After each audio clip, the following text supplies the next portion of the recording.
Hey everybody, Multiport59 here. I'm talking a little bit about the California solar mandate and the Net Energy Meeting 3.0 that came about as a result of that, and how that will or won't affect people. And I can only go by how it's going to affect me. And I was going to do a piece on this prior to my break that I took in December. Whenever I was going to do the video, I decided not to do any more videos for a while. But the reason that it came back into my focus was I got an email from Pacific Gas and Electric, who is my energy provider, and that is who I am hooked up with on the grid. Now, my solar is a purchase power agreement. I don't own the solar system on my house. It is owned by a company called Sunrun. And I pay $10 a month to PG&E for the pleasure of hooking up to their grid, and whatever Sunrun does with them, I don't know. Doesn't matter to me. The email told me that, which I already knew from reading this last year, was that I won't be affected by this new NEM 3.0 that is coming around in April. Any solar system that is put on a house after April of 2023 is going to, those people are going to lose the incentives, the financial incentives that make solar power so much less expensive. They're going to lose that. They're still going to get some of it, but it's going to be significantly less. I'm talking about the energy that they produce that they don't use. If you own your system right now, that energy is sold back to is put back into the grid, and your energy provider has to purchase that from you at a significantly reduced rate. And people like me, I'm not involved in that. Sunrun's deal with my energy provider is their deal, and it won't affect me.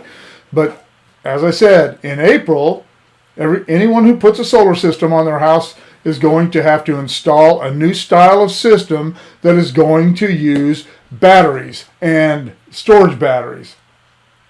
And it's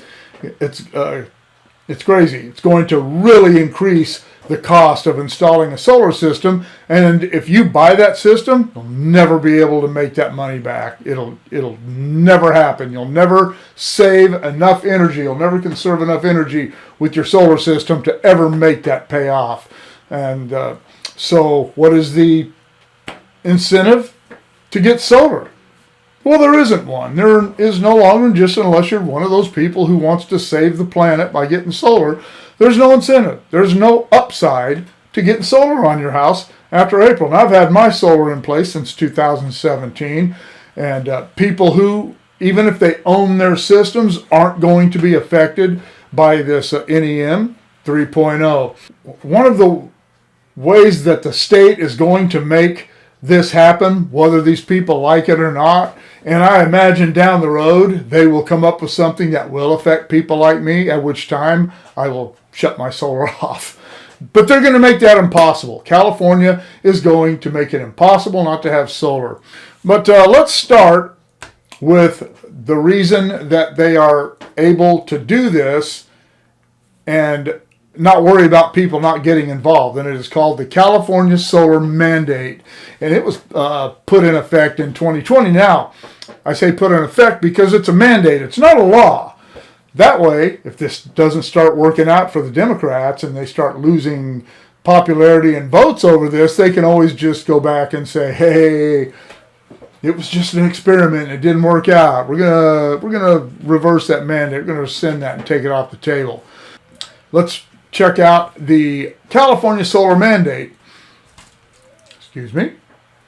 The California Energy Commission introduced the California Solar Mandate, which requires rooftop solar photovoltaic systems to be equipped on all new homes built on January 1st, 2020, as of January, poorly worded, as of January 1st, 2020. So every house that has been built since then, every new home, has to have, by the California Solar Mandate, has to have solar in it already. Those homes, it's my understanding, won't be subject to the terms of the NEM 3.0. This progressive ruling is the first of its kind in the United States and is leading the nation to a cleaner energy future. Gee willikers. It's not, but hey, let's let them keep fooling people by saying that. This initiative by the California Energy Commission aims to spearhead California's milestone goal of producing 50% of the state's energy through clean energy sources by 2030. Now, that's only 8 years away. There's absolutely no way that the state of California, with its gigantic 33 million person population, I don't know how many homes are in California, but there's absolutely no way that this state is going to be at 50% by clean energy sources in 8 years. That's not going to happen. The only way they could possibly make that happen is because it says clean energy. It doesn't say renewable right here, it says clean, and nuclear power is considered clean energy. So, maybe they'll go that route. I have no problem with nuclear. I think it's the greatest energy source that humanity has right now. But the anti-nuclear idiots who still believe that every nuclear power plant is another Chernobyl just waiting to happen, things that, first of all, you can't compare any power plant that was ever built in the United States with containment domes and all the safety features to Chernobyl, which did not have safety containment domes or any type of safety backups. That it was a disaster waiting to happen. California, among many other states, has introduced specific goal-oriented targets such as the 100% renewable portfolio standard, 100% renewable power by 2045. Now they're backing themselves into a corner because now they're saying renewable power. There is absolutely no way that by 2045 that this state is going to be able to power all of its, not just homes, they're talking about 100% of our power grid in the state of California being powered by renewable sources. We're talking about wind, solar, and hydroelectric. Well, we live in California. We don't have a lot of hydroelectric power around here. So what are we going to do? This is the mess that Gray Davis got us into back before he got evicted in 2000, was purchasing power from other states. I'm sure that somewhere in here is an exemption to where if we have to buy power from other states, it doesn't have to be renewable. But anything that is produced in California is going to have to be renewable. Look at all the hundreds of thousands of acres of wind turbines and solar arrays we have all over especially the Eastern California and Southern California desert areas. They're just filled with these things, and they're barely putting a dent in the energy needs of California right now. You'll hear these proponents say, we're already at 50%. That is a complete lie. Don't believe that. I don't know where they get those stats. I don't know. Usually there's a way to figure out how they come up with numbers like that, but I think they're just making it up and saying it, hoping nobody questions them, which the rank and file, liberal, progressive voter will not question. They won't look into it. They won't look into any of this. Okay, in 1996, the California PUC, Public Utility Commission, voted 5-0 to approve proposed changes to the state's net energy metering rules. Did I say meeting a while ago? Metering. This new plan cuts the value of solar-generated electricity sold back to utilities, and that reduces the financial benefit of installing solar panels. That's what I said. There's no incentive anymore. Once this is in place, there just will be no incentive. They'll use the mandate to force it on people in any case. Instead of paying homeowners a few cents less than retail for rooftop-generated power, as NEM 2.0 rules currently do, electricity sold back to the grid will be a lot cheaper for the utility. The change makes it more difficult for rooftop solar owners to recover the thousands of dollars they spent installing their solar arrays. Think prices are just going to go up. And that I've gone over this so many times over so many things that the rank and file liberal, progressive Democrat voters just don't pay any attention to any of this. And then when they get screwed, what do they want to do? I can't afford to live in California anymore. And I did that video, I don't know, a couple of years ago, whenever it was. The blue wave, moving to a state, coming soon to a state you just moved to. They're going to all the same places that the conservatives are going to. Idaho, Texas, these places are all turning blue. And it's because people from California are going there because they've ruined California. Now they're going to go ruin that place. And once they've ruined that place, they'll go somewhere else and ruin it. Until the rhinos stop being idiots and join the party. I don't like government mandates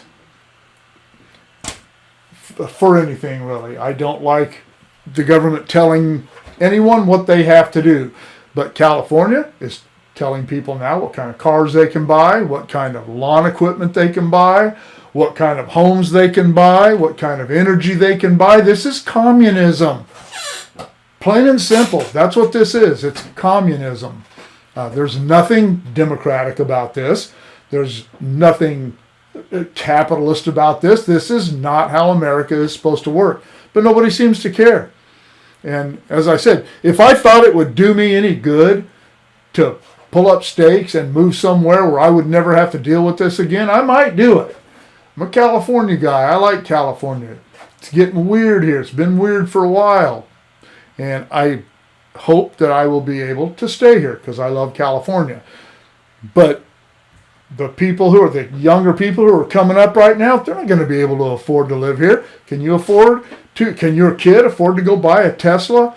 I mean, you can go buy a Volt or one of those cars, but that's not what people want to drive. They want to drive nice cars, and Volts aren't nice cars. These little, these are electric vehicles. I have seen nowhere in here where it says that hybrids will be exempted. It sounds like you won't be able to purchase a car that uses fossil fuels to operate. It's crazy. It's absolutely insane. So what are they going to do?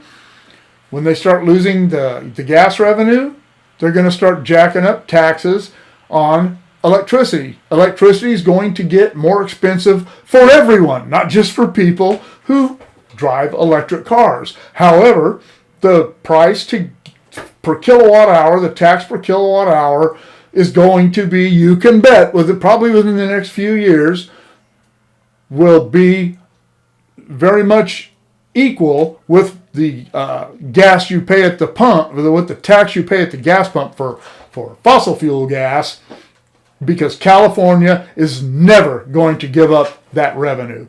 That's not going to happen. So buying electric cars, if you think you're saving the planet or the environment, if you think that getting solar is going to help save the environment, it's not. It's not going to do that at all. And it's certainly not going to be any less expensive than using fossil fuels. They're not going to give up those tax revenues anywhere across the board, but especially in owning a car and fueling it up, whether it's fueled up with electricity or gas.